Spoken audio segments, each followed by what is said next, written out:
Terima kasih Anda masih bersama kami dalam Berita Banten. Bagi Anda yang baru saja bergabung, kami hadirkan kembali 3 berita utama hari ini.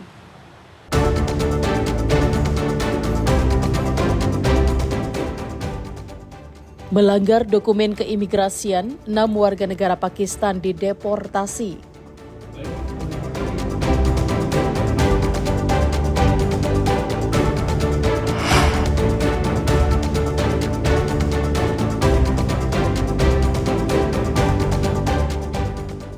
Tidak ada akses lain, warga di Pandeglang melewati jembatan rusak.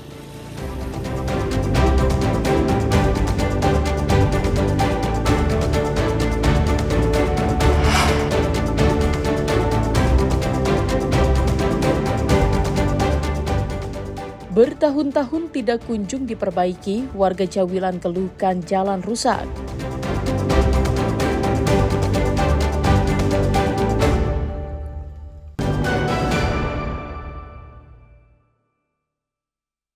Kondisi jembatan Cilempang yang berada di Kampung Pasir Koer, Desa Kubang Kondang, Kecamatan Cisata, Kabupaten Pandeglang, sudah sekitar 4 tahun jembatan sepanjang 10 meter yang menghubungkan Kecamatan Cisata dan Kecamatan Pagelaran ini rusak parah.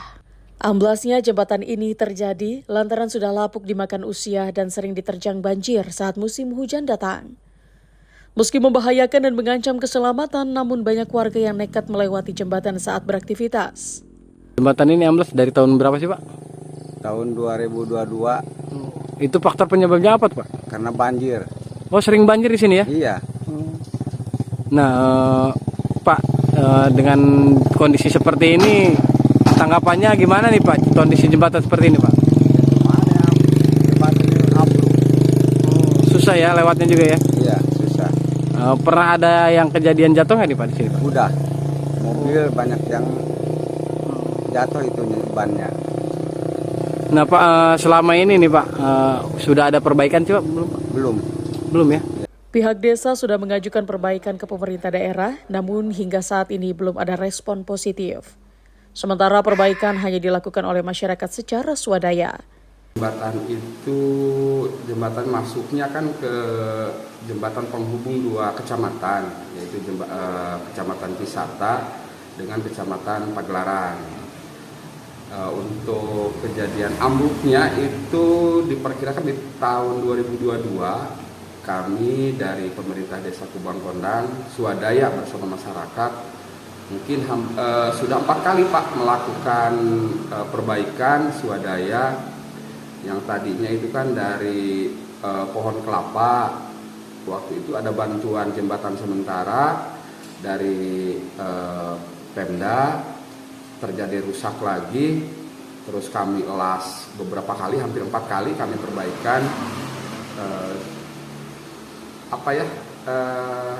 Si posisi jembatannya itu mungkin karena kurang kuat, sering terjadi juga rusak lagi.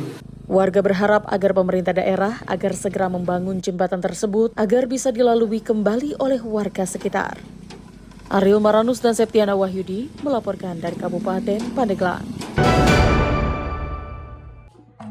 Presiden Prabowo Subianto telah resmi meluncurkan 80.000 koperasi Desa Merah Putih yang tersebar di seluruh Indonesia. Dari puluhan ribu koperasi desa tersebut, salah satunya Kopdes Merah Putih Girimukti di Desa Girimukti, Kecamatan Cilograng, Kabupaten Lebak. Kopdes Merah Putih Girimukti menjadi salah satu dari 3 koperasi percontohan yang berada di Provinsi Banten dengan potensi usaha masyarakat di bidang pengolahan gula aren kualitas ekspor yang telah menghasilkan omset miliaran rupiah setiap bulannya.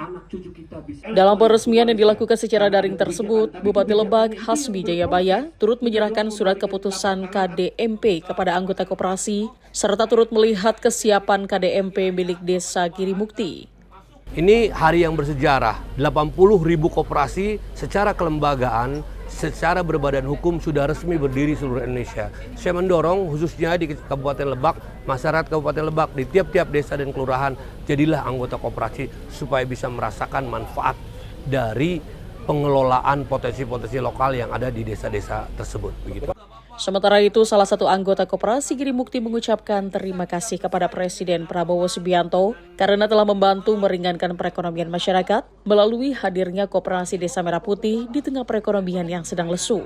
Pertama, kami berhasil menjadi mock-up percontohan dari 80.000 KDMP se-Indonesia, kami masuk ke yang diambil hanya 80 KDMP secara nasional. Harapannya KDMP kami bisa menjadi percontohan untuk KDMP-KDMP yang lain dan bisa menularkan bisnis-bisnis apa yang bisa kami support ke KDMP yang lain. Jadi kolaborasi, bukan hanya KDMP Girimukti saja nih yang berjalan, tapi ada 9 desa lagi yang ada di Kecamatan Cilograng KDMP, itu akan menjadi concern kami juga Pak untuk berkolaborasi. Artinya biar satu kecamatan, satu kabupaten, semua KDMP itu bersatu Pak.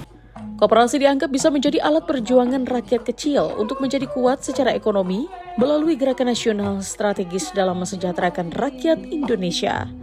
Ariel Maranus Nasajiwa Pratama melaporkan dari Kabupaten Lebak.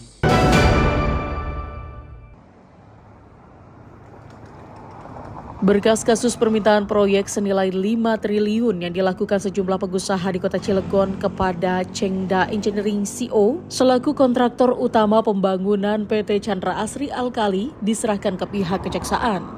Penyidik dari Polda Banten melimpahkan 5 tersangka beserta barang buktinya ke Kejaksaan Negeri Cilegon. Setelah dilakukan pemeriksaan, berkas perkara dinyatakan lengkap atau P21. Setelah dinyatakan lengkap, jaksa akan mengajukan berkas agar kasusnya bisa langsung disidangkan.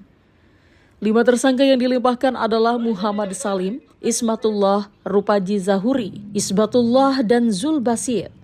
Mereka diduga kuat memaksa pihak perusahaan untuk memberikan paket pekerjaan secara langsung tanpa mekanisme lelang. Setelah berkas diserahkan ke Kejari Cilegon, para tersangka saat ini sudah mendekam di rutan Kota Cilegon. Kembangannya kasus yang terjadi di tentang Kadin ini ya, saat ini tahapannya sudah memasuki tahap 2. Jaksa pada saat hari Senin tanggal 14 Juli tahun 2025 telah melakukan tahap 2 di Kejaksaan Negeri Cilegon, yang artinya sekarang pada saat ini jaksa sudah siap untuk melimpahkannya ke pengadilan perkara tersebut. Kasus ini sempat viral saat video permintaan proyek yang dilakukan sejumlah pengusaha dan anggota Kadin Cilegon beredar di media sosial. Dalam video tersebut, pihak pengusaha lokal Kota Cilegon tampak meminta proyek senilai 5 triliun tanpa lelang. Ariel Maranus dan Rifki Nugroho melaporkan dari Kota Serang.